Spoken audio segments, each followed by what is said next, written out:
Hello everyone and welcome to Faithful to the Traitors, where we are here to discuss the Celebrity Traitors UK Series 1 Episode 5. What I'm led to believe by Alex 10 seconds ago. You made me not believe myself. So if you heard flicking of papers just before, well, as the music was playing, then that was because I was quickly checking back on my notes. And yes, it is episode 5. Good. Hello everyone, hope you are well. I'm Alex. You are. Already mentioned your name. That's Ben. My name's Ben. Thank you very much. You're trying to shoehorn this like almost two Ronnies moment where we kind of say each other's name to each other. It's like, hi, I'm... Or like when they do it on the news, it's like, hello, this is the news. I'm Alex Osborne and this is Ben Andrews and this is time for blah. I just gave him my full name, gosh. My name, Ben Andrews. And my full name. Oh, did you? Yeah. Well, here we are. Google us. So, yes, if you enjoy the show, you can find us on social media and on YouTube, Spotify, and any of your favourite podcast apps. And all the links for that is on our link tree, linktr.ee/faithful2. On there, as I say, it's got all the links to all the good stuff. And if you like the podcast, you can help us monetarily by going to buymeacoffee.com/faithful or coff.ee/faithful. And on there, you can give us £5, which helps towards the show, just like Leah Williams did. Ooh, some coins. They bought us 3 coins. Thank you very much, Leah. Don't have to get into specifics. Okay. Sorry, Leah. I've done it. I'm just a very specific kind of person. Exposing everyone. It's because I'm analytical. I've got traitory of you. I am traitor behaviour. That's how we used to start the podcast. I just remembered. We used to say, I'm a faithful. Nice to say I'm a faithful. How times have changed. Anyway, carry on. Wait, things that haven't changed is that you still go, stay faithful at the end. That's my tribute to Brian Dowling, what his name is. No, it's not. Bruce Forsyth. Didn't he do that on Big Brother, though? He said, keep watching. No, he said, it's just too late. Oh, yeah, that was it, yeah. He tried to shoehorn that one. Anyway, hi, Lee. Thank you for your coins. You have written, don't know how you're managing Celebrity Big Brother. Which Celebrity Big Brother? Big Brother and the Traitors concurrently. God,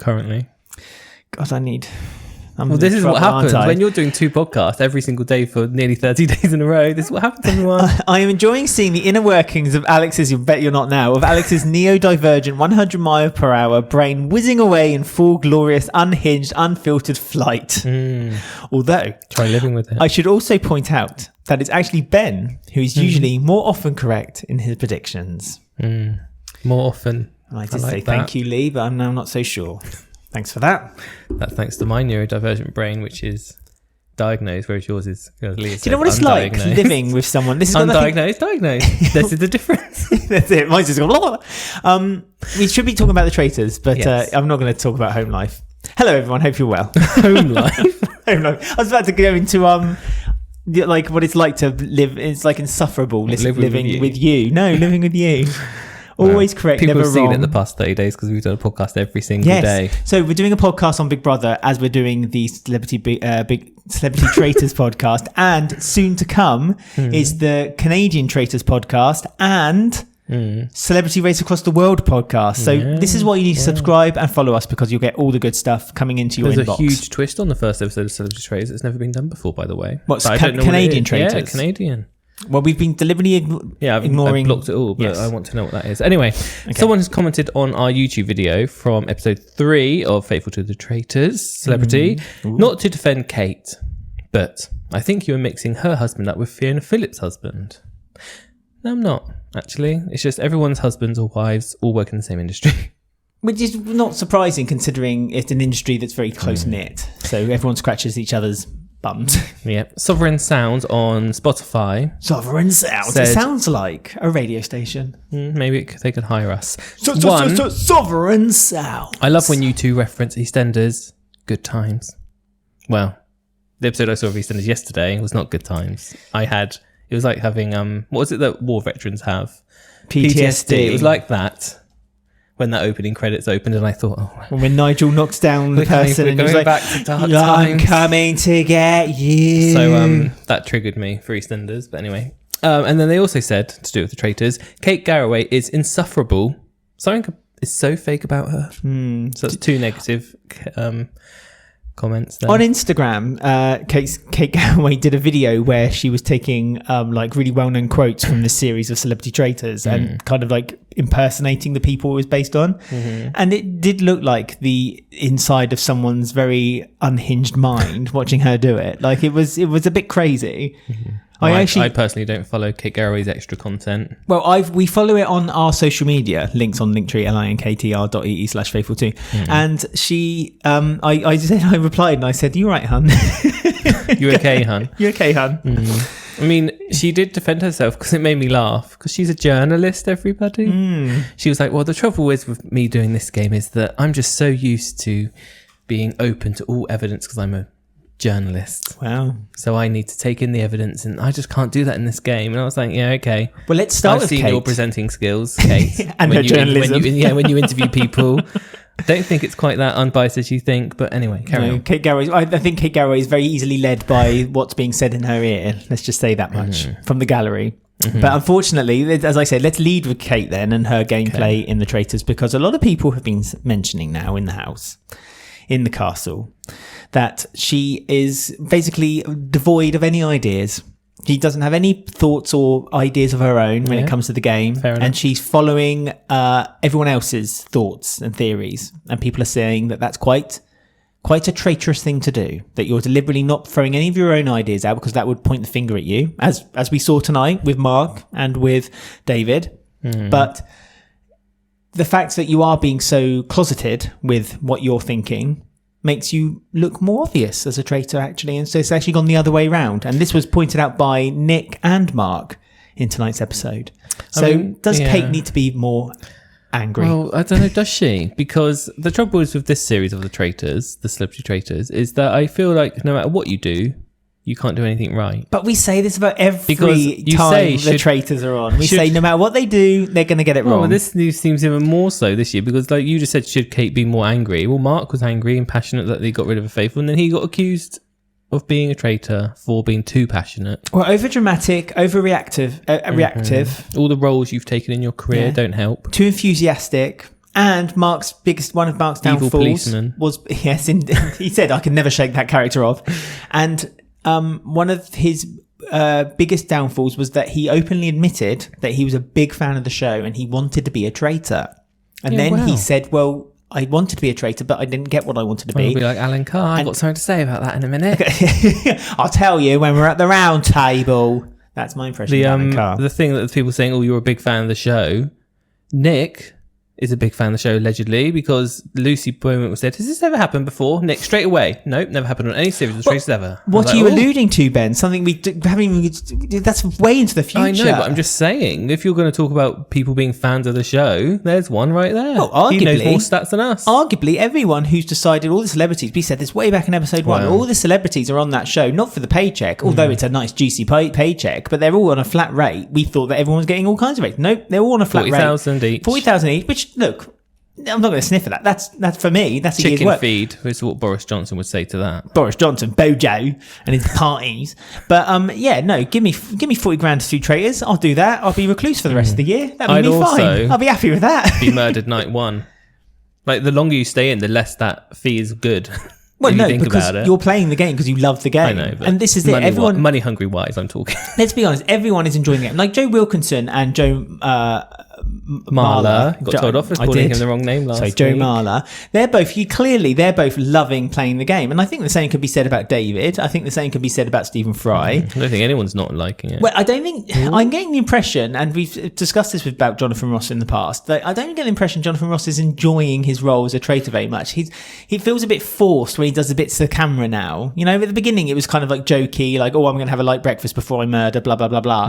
But now with the bits to the camera, like today, I noticed there was a moment when he was saying like, well, she is an angel now, so that's fine. And it was like, it was very flat. And I don't feel like Jonathan Ross is enjoying the game anymore. It's either that he did say that. He's lost the attention and he doesn't care anymore. Or that he doesn't like this deviance. And I actually believe that it's out of Jonathan Ross's character to be a very deviant person. I think he's very much a people pleaser. And although we've reached day 5 now, and I think he's finding it difficult to be a people pleaser as a traitor. I think he would have much rather been in the role of faithful. While Alan Carr, such a shock. If you told me in day 1 that Alan Carr would be this brilliant traitor, this very mischievous, very scheming as well. But Alan Carr and Kat, because Kat use a pun, Kat let herself out of the bag. Did she? Wow, that was a great pun. Because she openly admitted today at the Roundtable that she's been talking about Jonathan's name. Now, Kat may have made a mistake here, because I think Kat should have had this discussion with Alan. And Kat was saying that she wanted to give the traitors some bait, some meat, some congratulations. They can pat themselves on the back by giving them a traitor. She didn't say specifically who, but obviously it's Jonathan she's alluding to. And yeah, she's been saying Jonathan and Stephen the whole time. But yeah, around the round table, she said it out loud. Yes, but she didn't consult it with Alan. And if you noticed, Alan's reaction was very like that. He was a bit surprised that Kat was being so open. A conversation has been had between Kat and Alan.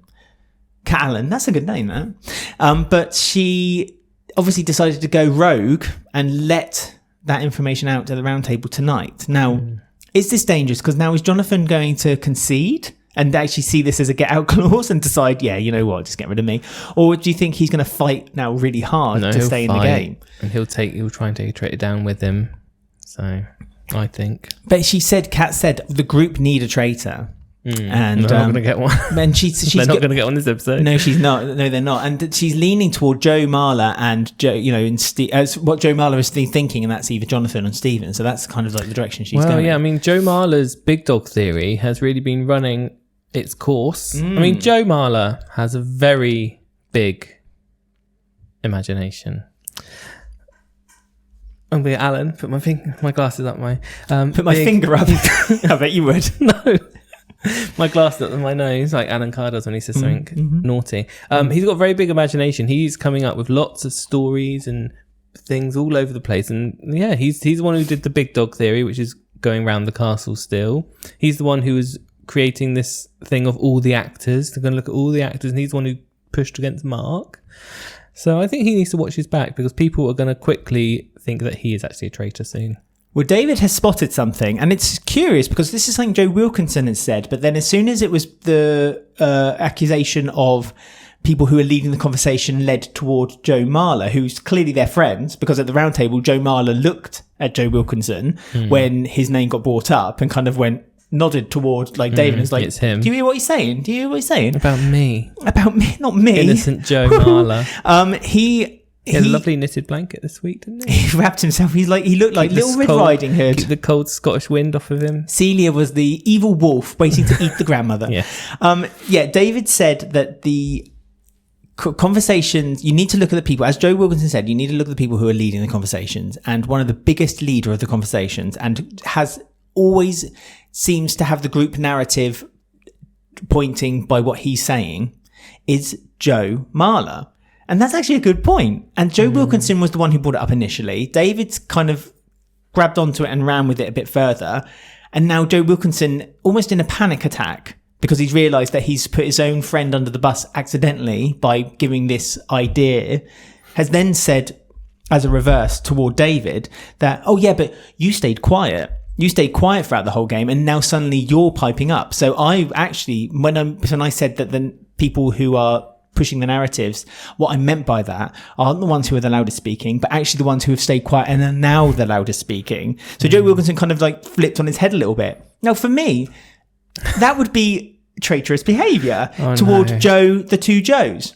This is can I just say, this is getting all very confusing. Well, because there's no... It's because they haven't got a traitor. Yeah. That the accusations and the double bluff, triple bluff, quadruple bluff, you're an actor, you're a it's just like...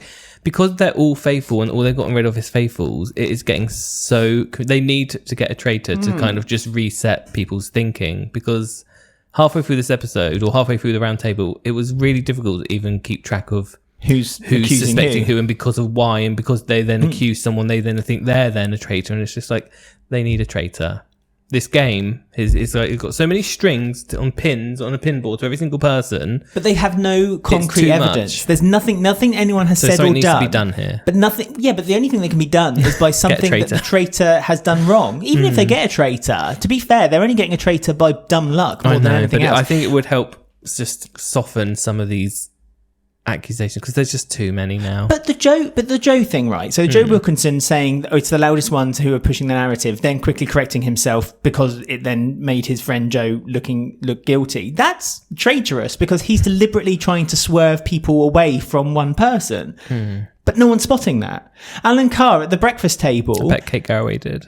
I bet she bloody didn't. She was too busy crying. Alan Carr at the breakfast table laughed at when Stephen Fry said, like, "Oh, we're doing really badly," and he just went, "No." He said, "Oh, we'll find out when Charlotte comes back. When Charlotte comes in later. Yeah, watch her reaction." And then he laughed. Alan Carr. I know you could put it down to a nervous laugh, but like if people were David, not at this stage. Mark made it his thing that he was watching everyone, and now he's kind of stopped doing that. It's just, I don't know, it's puzzling to me because there are signs there. Some of them incorrect because obviously the Joe Wilkinson thing, but there are signs there. I mean, this is how serial killers have created. Alan Carr, nervous to begin with, got away with murder once. Now look at him. He's laughing in people's faces and eating salmon and cheese. Ryan Murphy is going to be making next year a series based on Alan Carr's life, and it'll be on Netflix. It's all going to come out. It'll be Monsters Series 4. Alan Carr. Yeah, Alan Carr. And the logo will just be his glasses. Yeah. But no, it's just that, I don't know, like you said, there's so many wild theories being thrown out there. And they're all wrong as well, pretty much. Apart from the Jonathan Ross one. And the only one who's kind of like saying about Jonathan Ross, other than Kat, who's kind of deliberately trying to get them to think Jonathan Ross, is David. David's saying that it would be stupid to kind of like say, but the whole alliance thing came up again about Jonathan Ross saying that he made an alliance in the car, and Jonathan Ross was like, what would be the point, which we've always said about this show as well, there is no point making alliances on the Traitors, because especially before Traitors are even picked, because if you make an alliance with someone and they end up being a traitor, then other than them keeping you in the game because you're friends, there's really no point of it. It's not like Big Brother where alliances are important. They're not in the Traitors. And so Jonathan Ross kind of said that just in a much more eloquent way than I did. And then David said, but there's a difference between saying that you're going to have an alliance and mean it and saying for a lip service. And that was quite an interesting thing to say. David today brought up some very good points about people. The one about Joe Marler, the one about Jonathan Ross. I think he said something, I can't remember now, but he said something about someone else as well. And then when it got to he said something about Stephen Fry as well, didn't he? Yeah, I think he did. And like people, and okay, obviously two of the three names are wrong, but like people aren't listening. It's really frustrating look where it's to me. Ended up. He's now on one of the two that may be getting off. And that's what David was then brought up, because then people started saying, well, as of who was guiding the conversation, the thing Joe Wilkinson was accusing other people of doing. Joe Wilkinson then said, like, oh, David, you're now telling everyone this and the other. You were quiet to begin with. It's very traitor behavior to then suddenly pipe up to kind of guide people away because there's more of a chance of catching a traitor now. And David said, like, me speaking out would have been a deadly thing for me to do, because if it wasn't on me beforehand, was it? Yeah. Every person was going toward Mark. For me to speak out, I've now put the dagger in my back. Where would that get me? How would that be advantageous for me? I could have stayed quiet, and then Mark would have been out tonight. Well, you would have thought that would have been enough to sway, because the Roundtable ended up with a revote. Yes, so there was a draw between Mark and David. And David said what you just said. That was his pitch to save me. Mark was trying to do a pitch to save me. He's very passionate, Mark. Poor Mark. What more did he want? He's gone up in his net. He's played his game. He wanted to go in that net, but again, that kind of got... Again, it's like so frustrating. Well, Alan Carr picked up on that, the serial killer. Well, Alan Carr... How did Alan Carr? Because he got knocked out in the first round of that game. No, but he picked up on... No, but he said, like, the fact that you're acting trick because you love... His argument was you love this game. You were really enthusiastic about getting to the net. You were really enthusiastic about everything. Yeah, but he didn't know that because Alan Carr wasn't there. Well, they obviously would have told him after when they were on the ride home. Again, suspicious. People look at suspicion. That's something... No, because he was in the car on the way home, wasn't he? It was Alan, just being Mark. Told something doesn't mean you were there to witness it and see it. So he's going on what other people have told him about how Mark's reaction was to get into the net. So Mark might have said to him, I wanted to get into the net in the car ride home. Yes, but I'm just saying there's silly things like that you need to point out. Like if Alan was like, well, yeah, but Alan, you weren't there. How did you know so much about what Mark was doing? Oh, yeah, but people tell me something. Yeah, but you can't base it on facts of what people have been saying. You need to witness this.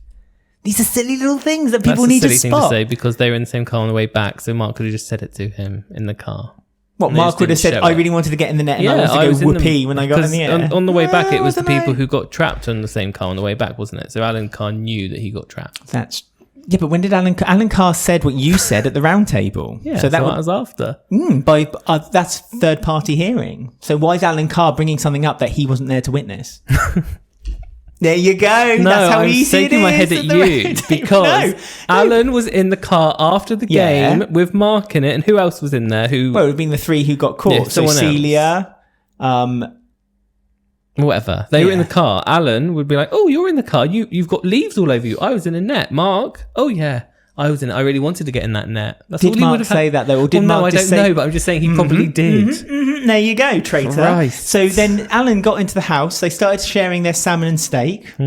And someone went up to Alan and said, I suspect Mark, because Mark was really enthusiastic about getting into that net. That's third-party information. Alan said it to Mark in the car on the way home. He said, I'm bringing up you. Mark said, do you want to tell me why? He said, no, I'm going to do it at the round table. Nothing to do with the net, though. It might have been. They just might not have shown it. There's a lot of footage not shown. Because all you saw in that car was Mark saying, there wasn't even a conversation between Mark and Alan. Mark said, you're going to bring my name up tonight, aren't you? And Alan said, yes, but I'll talk about it when we're at the round table. Yeah, so there's probably a conversation that BBC didn't show us. No.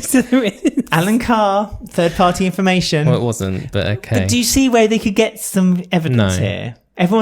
Why are people writing off Alan Carr when he's the funny. one who's the most...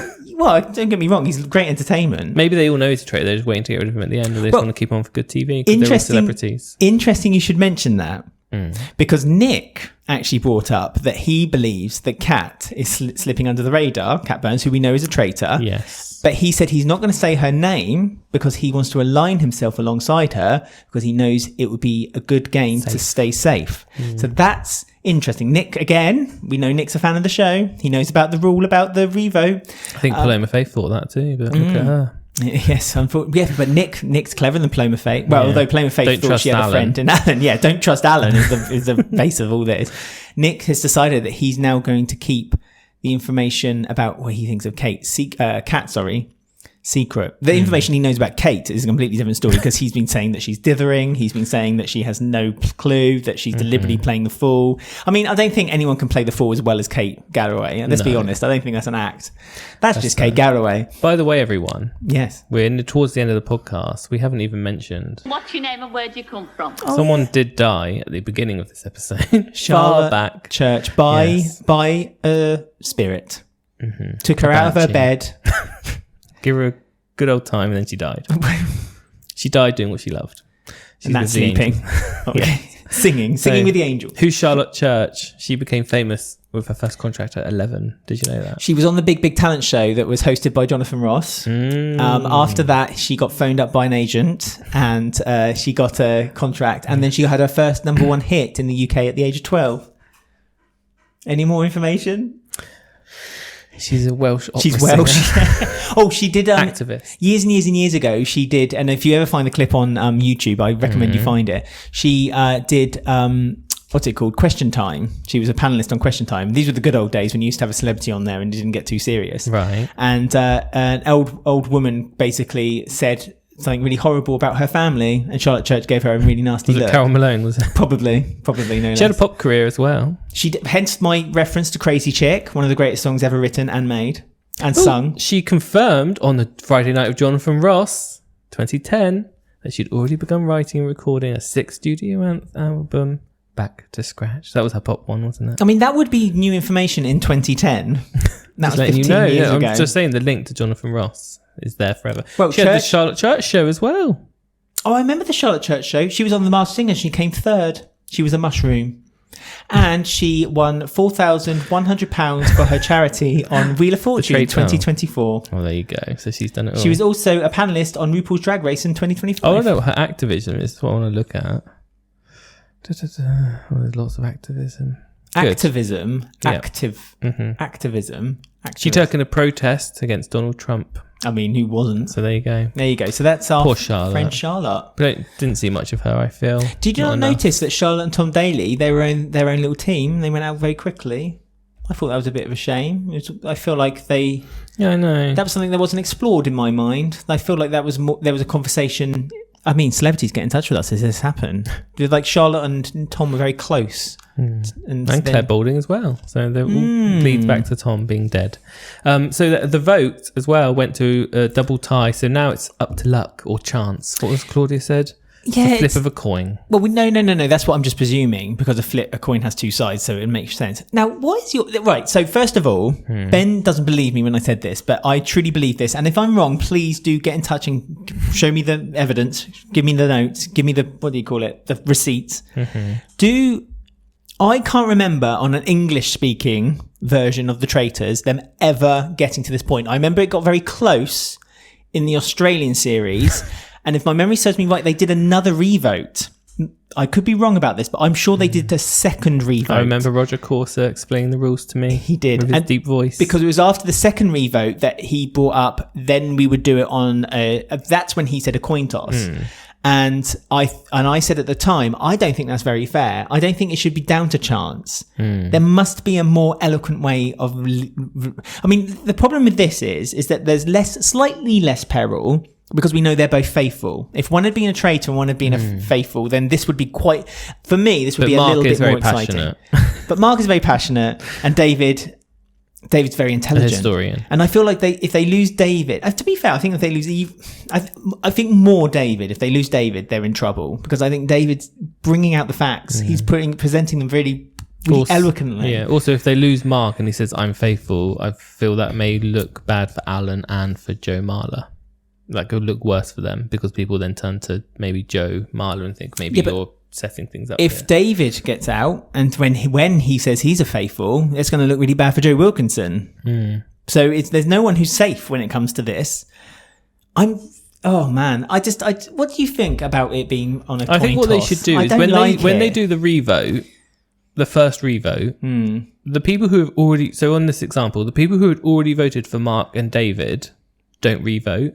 And I think it should just be the floaters who should revote, and that may then stop another tie happening. Fair. Yeah, I think something like that. That seems good to me. Because a lot of them were like, I haven't changed my vote, so like that was pointless. I think only one of them changed their vote. Exactly. So if they didn't change their vote, they wouldn't have another tie right now, would they? Exactly. But so I guess that's the only fair. Or just keep. I guess you could just keep revoting. And then the editors would just have to really shuffle through through it. They would just have to show it in like a split screen. David, Mark, David, Mark, Mark, David. Or like a slow fade, and then be like 2 hours later.